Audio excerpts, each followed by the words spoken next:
Nous sommes à Mea Shearim, l'un des quartiers les plus religieux et les plus fermés d'Israël. L'enclave abrite un peu moins de 10 000 personnes et obéit à ses propres règles. Ses habitants semblent s'être figés dans le temps. Seules les lois de la Torah régissent leur vie quotidienne. Lorsque l'on se promène à Mea Shearim, certains détails interpellent.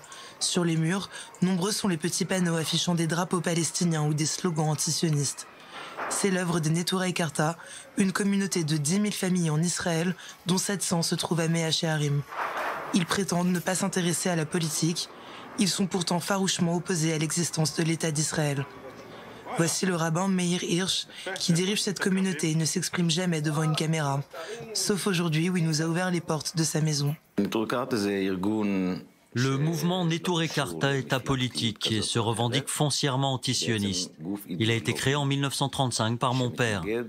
La base du mouvement, c'est d'être antisioniste. Neturei Karta signifie gardien de la cité en araméen. Le groupe est né de la scission avec le parti religieux Agudat Israël, aujourd'hui ennemi déclaré. Ses participants appellent au démantèlement de l'État d'Israël et rejettent tout ce qui s'y rattache, allocations, sécurité sociale, papier d'identité, armée ou encore élections. Il y a des choses que nous sommes quand même obligés de payer, l'électricité et l'eau. Mais à part ça, l'éducation, les aides au logement, la famille, on ne prend rien. Quand nous devons nous rendre à l'hôpital, nous payons la consultation, qui est très chère, parce que nous n'avons aucune assurance. Au rez-de-chaussée de l'immeuble, une famille de 20 personnes se tasse dans 2 pièces et prépare un déjeuner de fête. La circoncision d'un enfant éthiopien, proche de la communauté.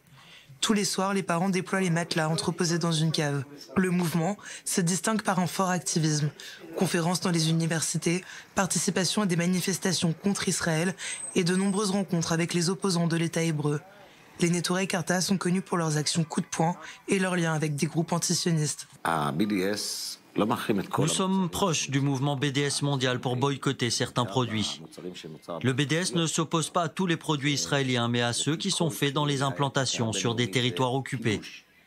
Nous entretenons aussi des relations avec le Hamas. Nous avons visité plusieurs fois Gaza en passant par l'Égypte. Comme nous sommes un groupe apolitique, nous arrivons à discuter avec tout le monde, Hamas, Hezbollah, gouvernement iranien. Toutes ces rencontres n'ont qu'un seul but, témoigner son soutien au monde musulman et rappeler que le judaïsme et le sionisme sont 2 concepts différents. Quand les dirigeants sionistes arrivent à l'ONU, ils viennent avec un verset de la Torah qui dit que Dieu a promis la terre d'Israël aux Juifs, à Abraham et ses descendants. Mais le problème, c'est que la Torah est jetée aux ordures.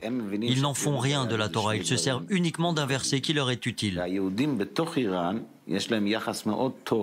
Et de tenir des propos beaucoup plus graves, comme comparer Israël aux nazis. Le rabbin Hirsch évoque une collaboration entre sionistes et nazis, des allégations qui justifient son farouche antisionisme, en plus d'une interprétation du livre sacré. Les Juifs ne peuvent pas accélérer la rédemption. Nous n'avons pas ce pouvoir. Rashi, le commentateur du Talmud, a écrit qu'il ne fallait pas trop prier pour la rédemption, puisque c'est vain. Toute création d'un État juif ne respecterait donc pas la volonté divine. Seul le Messie en est capable, il faut donc attendre son retour.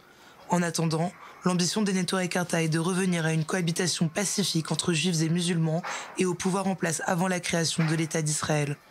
Les Neturei Karta sont particulièrement violents face à l'armée israélienne et des forces de l'ordre en général. À plusieurs reprises, des effigies de soldats ont été pendues ou brûlées dans le quartier de Mea Shearim.